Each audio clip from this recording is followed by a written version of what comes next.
Качан мен беришем деп айтасыз? Менден бирөө сурап келсе, ага эмне кылсам? Берсем. Эми Аллах Тааланын берешендигин караңыз да. Биздин сураганыбызга акылыбыз жетпеген нерселерди алдын ала берип койгон да. Дем алып аткан кисир болот. Сурадыкпы?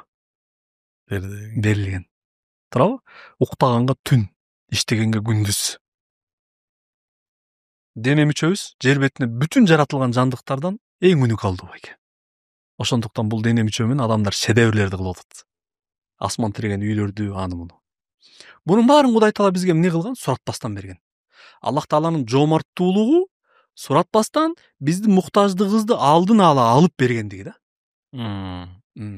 А бизде проблема эмне? Кудай Тааладан өзүчө бир нерселер сурап алабыз дагы, Кудайды жоомарт деп тааныдым эле, бирок ушуну бербей атат деп жүрө беребиз да.